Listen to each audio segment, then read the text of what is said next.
Guys നെല്ലിയാമ്പതിക്ക് ഇപ്പൊ വരാൻ പറ്റിയ ക്ലൈമറ്റ് ആണ്. വന്ന അടിപൊളിയാണ്. ഈ കാണുന്ന ബാക്കിലെല്ലാം കോടയാണ്. ഇത് നിങ്ങൾ വിചാരിക്കുന്ന മാനം ഒന്നുമല്ല.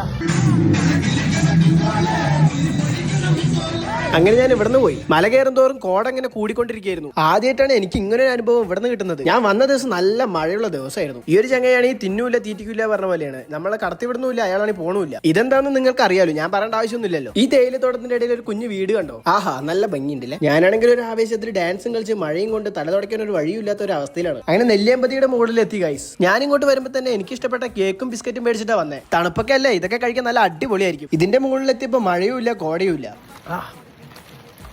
നല്ല തണുപ്പത്ത് ഇതുപോലെയൊക്കെ നിന്ന് കഴിക്കാൻ എന്താ രസം. അടിപൊളി അടിപൊളി. ഇതുവരെ ഇങ്ങോട്ട് വരാത്തവർ കണ്ടോ, ഇതാണ് മുകളിലുള്ള വ്യൂ. വല്ല പ്രേമനൈരാശ്യത്തിലുള്ള ആരും ഇങ്ങോട്ട് വരാൻ നിൽക്കണ്ട. ഞാനിപ്പോഴേ പറഞ്ഞേക്കാം, സത്യം പറയുവാണെങ്കിൽ താഴെ മാത്രമേ മഞ്ഞും മഴയൊക്കെ ഉള്ളൂ. പക്ഷെ ഒരു മഴ വരുന്ന ലക്ഷണമൊക്കെ കാണുന്നുണ്ട്. ഇവന്റെ വരെ കണ്ടപ്പോൾ ഞാൻ വിചാരിച്ചു എന്റെ ബിസ്ക്കറ്റ് തട്ടിപ്പിടിക്കാനാണ്. പിന്നെ ഞാൻ ഇവിടെ നിന്ന് അങ്ങോട്ട് ഇറങ്ങി. ഇവിടെ നിന്നിട്ട് വലിയ കാര്യമൊന്നുമില്ല. ഞാൻ അപ്പോഴേ പറഞ്ഞില്ല, താഴെ നല്ല മഞ്ഞും മുകളിലാണെങ്കിൽ വലുതായിട്ട് ഒന്നും കാണാനില്ല. അങ്ങനെ ടിക്കറ്റും തിരിച്ചു കൊടുത്ത് കുരങ്ങൻ ചേട്ടന്മാരോട് ബൈ ബൈ എന്നും പറഞ്ഞ് ഞാൻ അങ്ങോട്ട് ഇറങ്ങി. ബാക്കി പിന്നെ ഒരു ദിവസം.